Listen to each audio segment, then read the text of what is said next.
Bismillahirrahmanirrahim. Assalamualaikum warahmatullahi wabarakatuh. Yang saya hormati Bapak Wakil Presiden Republik Indonesia Haji Muhammad Yusuf Kalla. Beliau itu dari kemarin dari Ambon, Bali, tadi jam 5 sore beliau SMS saya katakan, Cal, mudah-mudahan saya tepat waktu karena 5:10 tuh, karena saya sekarang masih di Cilacap. Yang saya hormati Bapak Luhut Panjaitan, Menko Polhukam, juga beliau dari Ambon, Bali, Jogja, dan tadi sampai Jakarta. Saya jam 5 berbicara dengan beliau. Pak Akbar Tanjung, Ketua Dewan Pertimbangan Dewan Pimpinan Pusat Partai Golkar, Saudara Sekjen Pak Prabowo Subianto, Ketua Umum Partai Gerindra Pak Jan Farid, Pak Sohibul Iman, Pak Jan Farid, semuanya sudah kenal. Ketua Umum P3 yang sah. Kalau Pak Prabowo dan Pak Sohibul Iman sudah sah terus. Yang saya hormati Ketua Umum Perindo, yang saya hormati Sekjen dan Ketua Fraksi Partai Demokrat, kemudian Pak Nurdin Tapubolan, wakili Partai Hanura, Ketua Panitia tentunya, terima kasih Pak Ade yang luar biasa dalam kurun waktu 2 minggu menyelenggarakan, membuat satu parkir ini menjadi satu ruangan. Para senior Partai Golkar, para pengurus Partai Golkar yang saya hormati, kader-kader Partai Golkar di seluruh Indonesia, baik yang hadir di sini maupun yang tidak hadir di sini, dan juga Wakil Ketua DPD Pak Farouk Muhammad. Mana Pak Farouk tadi? Pak Farouk Muhammad ini. Ketua DPR RI Pak Setia Novanto, Wakil Ketua DPR RI Pak Fadlizon dan Pak Fahri Hamzah, rekan-rekan hadirin sekalian yang saya muliakan. Pertama-tama saya mengucapkan terima kasih dan penghargaan yang sebesar-besarnya kepada hadirin semua yang telah menyempatkan diri untuk hadir pada malam yang berbahagia ini, merayakan lahirnya Golkar lebih dari setengah abad yang silam, tepatnya 51 tahun pada tanggal 20 Oktober yang lalu. Kepada seluruh kader, simpatisan, dan masyarakat di seluruh tanah air, saya ingin menyampaikan salam hangat serta apresiasi terhadap perhatian dan simpati yang telah diberikan kepada Partai Golkar selama ini. Tidak lupa juga saya ingin menyampaikan terima kasih yang mendalam kepada sahabat-sahabat dari berbagai partai dan kekuatan politik, termasuk anggota Kabinet Presiden Jokowi yang hadir bersama kita pada malam berbahagia ini. Secara khusus, kita maaf Pak Saleh, Menteri Perindustrian tadi belum disebut, ada paling depan, maaf. Secara khusus saya ingin menyampaikan selamat dan harga setinggi-tingginya pada Bapak Yusuf Kalla, Wakil Presiden Republik Indonesia yang kita banggakan. Beliau itu sejak mudanya terus menjadi kader Golkar yang loyal dan senang bekerja keras. Saya mengatakan bahwa Pak JK itu pemegang rekor yang sulit tertandingi. 2 kali menjadi wakil presiden, tapi presidennya berbeda-beda. Luar biasa. Beliau seperti ungkapan kalau saya ingat iklan baterai Energizer, tidak ada matinya. Kalau di meja domino, orang akan berkata, wah, kartu Pak JK itu hidup terus. Pokoknya seperti kata pepatah bahasa Inggris, you can beat the big man, you can even beat the strong man, but you can never beat the lucky man. Kita bisa mengalahkan orang yang besar, kita bahkan bisa mengalahkan orang yang kuat, tetapi kita tidak mungkin mengalahkan orang yang selalu beruntung. Singkatnya, semua politisi dan pemimpin atau setiap orang yang berharap menjadi pemimpin harus belajar dari Pak JK, menimba ilmu dan kearifan beliau, dan kalau juga bisa ketularan nasib baik dan keberuntungan beliau. Di tahun-tahun mendatang kita berharap bahwa dalam memimpin Indonesia sebagai wakil presiden mendampingi Presiden Jokowi, Pak JK akan terus diberikan petunjuk oleh Allah Subhanahu wa Ta'ala sehingga berhasil memimpin Indonesia memasuki zaman yang gemilang. Amin. Tadi saya berbisik pada Pak JK karena saya waktu itu tiba-tiba berpikir, saya katakan, Pak JK, saya khawatir sama kesehatan Pak JK. Bayangkan umur cukup senior, saya nggak bilang tua, senior, pergi terus setiap hari. Saya bilang mudah-mudahan nggak setiap hari seperti ini. Saudara-saudara sekalian, pada malam yang berbahagia ini, saya juga ingin mengungkapkan kebanggaan saya kepada seluruh pengurus dan kader Partai Golkar yang berasal dari begitu banyak daerah yang hadir bersama kita. Saya bangga sebab pengurus dan kader-kader kita telah menunjukkan dedikasi yang tinggi kepada partai, tetap bersabar dan meneguhkan hati.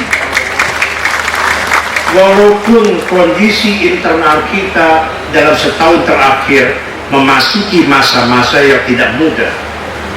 Tahun ini Golkar sudah berusia lebih setengah abad, 51 tahun.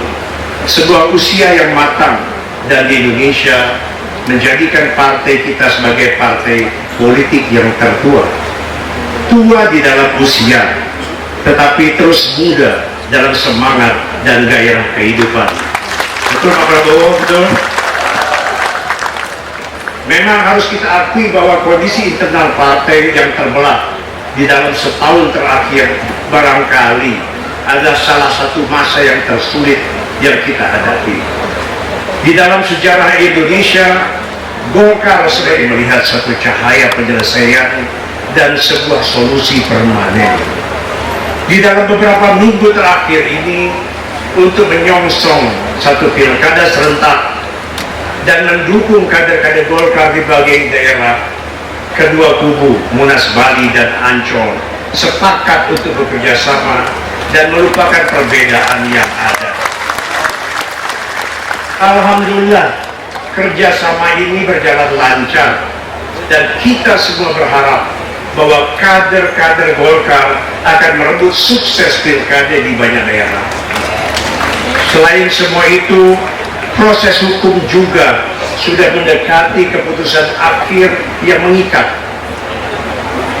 Adalah hal yang membanggakan bahwa di dalam situasi konflik setajam apapun, kita sepakat untuk menjunjung tinggi proses hukum. Itulah cermin dari suatu kematangan dan kedewasaan dalam berpolitik. Saya juga yakin bahwa setelah ketukan palu terakhir nanti, setelah keputusan hakim menjadi paripurna, tidak akan ada lagi kalah atau menang. Kedua kubu akan saling mengulurkan tangan. Pihak yang kalah akan memberi selamat, pihak yang menang akan merangkul dan membesarkan hati. Semuanya akan kembali lagi dalam semangat persahabatan yang akrab di bawah naungan pohon beringin yang teduh. Kita akan berjalan bersama kita akan menatap ke depan tanpa dendam dan tanpa kegetiran. Tugas besar sudah menunggu. Kita akan membesarkan serta mempersiapkan kembalinya kejayaan Partai Golkar yang kita cintai ini. Karena itu saya ingin bertanya langsung kepada kader-kader Partai Golkar yang ada dalam ruangan ini. Apakah kita siap berdamai dan bersatu kembali? Apakah kita siap untuk bekerja keras? Apakah kita siap untuk merebut kembali kejayaan Partai Golkar? Terima kasih. Bapak Wakil Presiden dan saudara-saudara yang saya muliakan, hadirin sekalian yang saya hormati. 51 tahun bersilam, lebih dari separuh abad, Golkar lahir dengan semangat untuk menjadi alternatif baru, menyusun sebuah tradisi baru, mengatasi konflik ideologi yang saat itu membawa Indonesia ke jalan buntu, kemiskinan massal, dan bahaya integrasi. Golkar menawarkan karya dan kerja nyata, bukan retorika ideologis yang kaku dan membeku dalam zaman yang lalu. Golkar lahir dengan tekad untuk menjaga semangat toleransi dan pluralisme Indonesia, meningkatkan kesejahteraan buat semua lewat pembangunan ekonomi dan menjaga stabilitas politik yang kokoh. Saat ini zaman memang telah berubah, tetapi semangat dan cita-cita dasar dari kelahiran Partai Golkar justru semakin relevan. Tantangan terbesar kita sekarang adalah menerjemahkan semangat itu dalam masyarakat yang terus berubah, dalam konteks baru yang semakin modern dan semakin demokratis.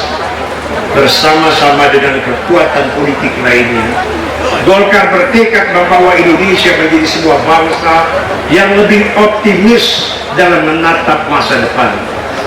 Karena itulah Partai Golkar menghimbau kepada segenap elemen bangsa agar terus-menerus memperbarui tekad dalam melangkah bersama mencapai kemajuan Indonesia. Perbedaan dan konflik akan terus ada. Demikian pula kepentingan kelompok beragam. Namun ada kalanya, sebagaimana yang sudah sering kami katakan sebelumnya, kepentingan yang partikular harus ditempatkan untuk menjunjung kepentingan yang lebih besar. Manakala pertaruhannya adalah kepentingan bangsa, maka tidak boleh lagi ada kuning, merah, biru, hijau, putih, atau warna-warna yang lainnya. Yang ada hanyalah merah putih yang gagah dan berkibar di langit luas. Di dalam satu generasi, Indonesia harus mampu membuat lompatan besar. Kalaulah Tiongkok, Singapura, Korea Selatan mampu, pasti kita juga bisa.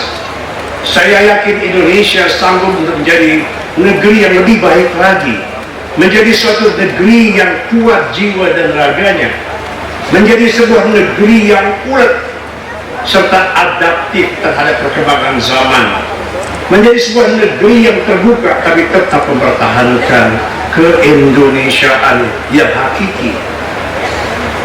Pada kesempatan ini perlu kita ingatkan bahwa perjalanan kita ke depan tidak akan mudah.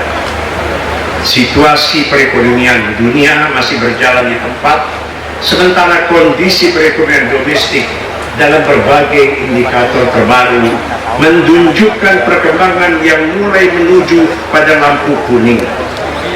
Saya adalah orang yang selalu optimis, namun sebagai mantan pengusaha, saya mulai merasakan suatu kecemasan di dalam dunia bisnis. Di dalam situasi seperti ini, Indonesia harus segera mendapatkan barisan, fokus harus tajam, langkah kebijakan harus cepat dan tanggas, sambil terus mencari peluang-peluang baru untuk mendorong investasi, membuka lapangan kerja, membangun infrastruktur dan sebagainya. Dalam situasi ini, Jangan kita menambah kesulitan dengan saling menyalahkan, dengan saling menyudutkan, atau bermain politik demi kekuasaan itu sendiri.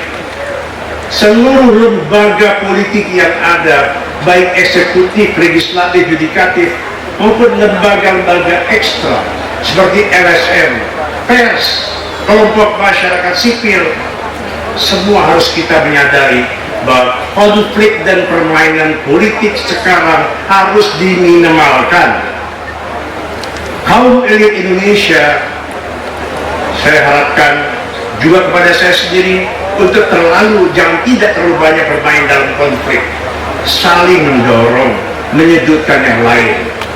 Kita harus mengembalikan kekuasaan dan panggung publik ke fitrahnya yang sejati, yaitu alat untuk mengatur kehidupan bersama yang lebih baik, lebih toleran, sekaligus lebih maju dan produktif. Kita jangan menjadi bangsa yang cerewet pada isu-isu yang remeh-temeh, namun lupa bahwa persoalan kita terbesar adalah melenyapkan kemiskinan, membangun sekolah, rumah sakit modern, dan sebagainya. Itulah tantangan terbesar kita saat ini. Kita harus berdamai dengan diri kita sendiri.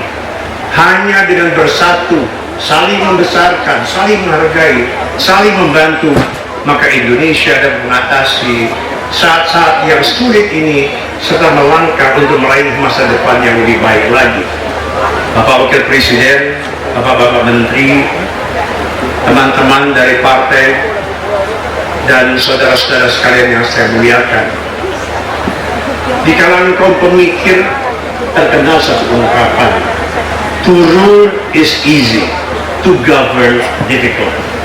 Berkuasa itu memang mudah, tapi memerintah, mengatur, apalagi memimpin bukanlah pekerjaan yang mudah. Dibutuhkan dedikasi, kerjasama, serta keberanian untuk bertindak manakala diperlukan, tanpa bermaksud menggurui. Itulah pesan yang ingin disampaikan oleh Partai Golkar kepada pemerintah Jokowi JK dan segenap anggota kabinet beliau. Pemerintahan eksekutif adalah sebuah tim kerja, melangkah seirama dengan loyalitas yang tegak lurus kepada pimpinan, yaitu Presiden Republik Indonesia. Seluruh bangsa Indonesia berharap bahwa tim kerja yang dipimpin oleh Pak Jokowi dan Pak JK ini akan meraih sukses besar dalam membangun negeri kita tercinta. Sukses ini hanya bisa dicapai bila ada kesatuan langkah yang diiringi oleh pernyataan-pernyataan para penyelenggara negara yang searah, yang kompak dan konstruktif. Karena itulah kami sangat mendukung instruksi Presiden Jokowi kepada anggota-anggota kabinetnya untuk menerapkan prinsip kerjasama dan kekompakan yang demikian. Partai Golkar akan terus menjaga posisi sebagai mitra yang loyal. Kerjasama Partai Golkar dengan kawan-kawan di dalam kubu KMP, Koalisi Merah Putih, adalah koalisi di dalam kebaikan, bukan untuk menjegal atau menghambat langkah-langkah pemerintah. Bersama dengan kekuatan yang ada di dalam Koalisi Merah Putih, posisi Partai Golkar pada pemerintah adalah posisi seorang sahabat yang berada di seberang jalan. Sebagaimana sahabat yang baik, Golkar dan KMP akan selalu mengulurkan tangan, membesarkan hati pada hari-hari yang sulit. Tetapi seorang sahabat yang sejati bukan hanya memberikan pujian. Nothing is more dangerous than a friend who says only the good news.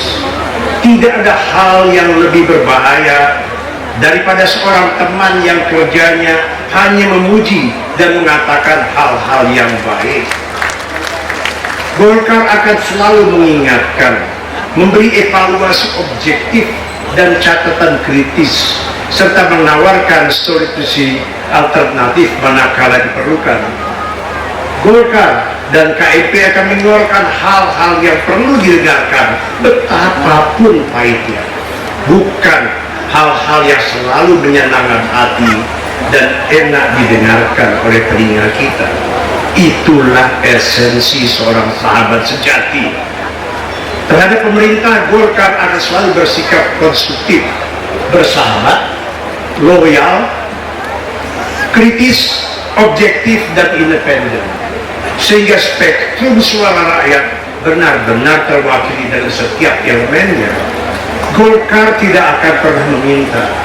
Golkar akan memberi, bukan menuntut. Golkar tidak akan pernah mencari keuntungan dari negara. Justru sebaliknya, Golkar akan terus berupaya memberikan kontribusi, memberikan dharma bakti pada negara. Itulah sikap dasar Partai Golkar dalam mengarungi masa-masa sulit ini. Selanjutnya, perkenanlah saya menutup sambutan ini dengan mengingatkan kembali sebuah ungkapan klasik yang pernah disampaikan oleh John F. Kennedy.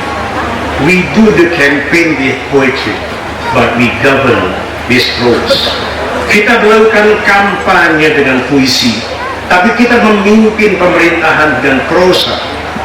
Sejak pertengahan tahun lalu, pemilu yang panjang sudah berakhir. Era puisi dan janji telah berlalu. Puisi harus berganti dengan prosa. Janji harus disusul oleh bukti nyata. Ini kita harus bekerja keras, berkeringat, bergandengan tangan, meningkatkan kesejahteraan rakyat dari Sabang Merauke. Harapan begitu besar. Kita tidak boleh menyia-nyiakannya. Tentu ada pasang, ada surut, akan ada beribu kesulitan, tapi kita tidak pernah boleh patah semangat. Marilah semua kita melangkah bersama untuk memajukan Indonesia. Sebagai penutup, saya ingin meneruskan tradisi retorika di Partai Golkar dan membaca dua buah pantun. Pantun pertama, pesan untuk internal Partai Golkar. Sudah tampak cahaya perdamaian agar Golkar tetap berdiri. Jangan menggunting dalam lipatan, jangan menohok kawan sendiri. Pantun kedua, pesan dan harapan untuk pemerintah. Sudah setahun menunggu bukti dari kampanye beribu janji. Rindu menanti Presiden Jokowi sukses gemilang membangun negeri. Demikianlah pidato sambutan saya. Maju terus Partai Golkar, maju terus negeriku, maju terus Indonesia. Wabillahi taufiq wal hidayah. Wassalamualaikum warahmatullahi wabarakatuh.